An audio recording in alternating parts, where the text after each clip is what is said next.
हैं, जिसके चलते फोकस में रहती हैं।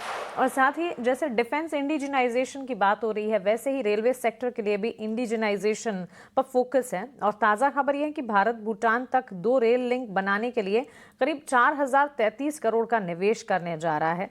प्रोजेक्ट में made in India coach train का ही इस्तेमाल होगा। तो जाहिर सी बात है, अगर ये हुआ तो फिर मेड इन इंडिया रेलवे कंपनियां जो हैं उनको अच्छा रिस्पॉन्स, अच्छा बिजनेस मिलेगा and eventual impact listed category कंपनियों पर बिल्कुल पड़ता हुआ दिखेगा। कल ही के सत्र में खबर थी आईआरएफसी से जुड़ी हुई भी 20,000 करोड़ के 3 लोन अग्रीमेंट कंपनी ने साइन किए हैं। सो ओवरऑल रेलवे सेक्टर पर क्या कोई कन्विक्शन बनता है? जी, काफ़ी बिल्कुल सही बात की आपने। कहीं न कहीं कंजम्पशन थीम ही इंडिया की इकोनॉमी को मोमेंटम बूस्ट करेगा, चाहे ग्लोबल कंसर्न्स कितने भी रहें। 145 करोड़ का देश, $4 ट्रिलियन इकोनॉमी और जिस हिसाब से जीडीपी ग्रोथ हो रही है, ये कहीं न कहीं कंजम्पशन ही यहाँ पे फोकस करना चाहिए। और बिल्कुल आपने रेलवे काउंटर की बात की और उससे पहले मैंने निफ्टी सीपीएसई इंडेक्स के बारे में चर्चा की कि सेलेक्टिव सीपीएसई इंडेक्स के काउंटर अच्छे लग रहे हैं। सीपीएसई को 4 भागों में विभाजित किया जा सकता है। एक तरफ पीएसयू बैंक्स है, दूसरी तरफ डिफेंस है, तीसरा रेलवे है, चौथा आपका पावर एनर्जी रहेगा। रेलवे में कंसर्न ये है कि रिकवरी आती है बट मोमेंटम फिजल आउट हो जाता है। यहाँ पे स्ट्रेंथ पर स्ट्रेंथ बनती नहीं है, कहीं न कहीं अपसाइड केप्ड हो रहा है। तो उसके चलते यहाँ पे एक बड़े मुँह तो नहीं लग रहे हैं बट यस रिकवरी के चांसेस है।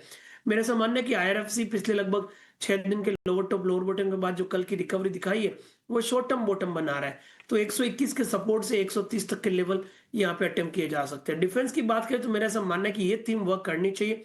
कहीं न कहीं मेक इन इंडिया की जो थीम है या स्किल इंडिया की थीम है, वहाँ पे फोकस रहेगा। और जिस हिसाब से जियोपॉलिटिकल कंसर्न्स पिछले 3 से 6 महीने में देखे गए थे, कहीं न कहीं डिफेंस का मोमेंटम बरकरार रहेगा।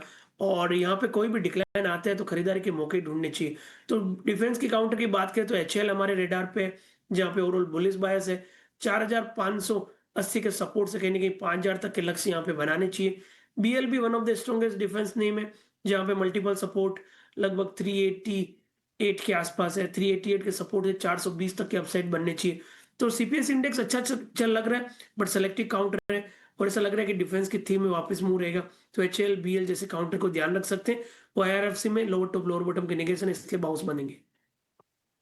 चलिए, इस वक्त आप अपने स्क्रीन पर एक ब्रेकिंग भी देख रहे हैं गाजा प्लान को लेकर। आपको बता दें, Israel Hamas war, white house ने एक प्लान रिलीज किया है इजराइल हमास वॉर और साथ ही गाजा गवर्नेंस, ये पूरे के पूरे संघर्ष को खत्म करने के लिए और राष्ट्रपति डोनाल्ड ट्रंप के प्रस्ताव का समर्थन करते हैं।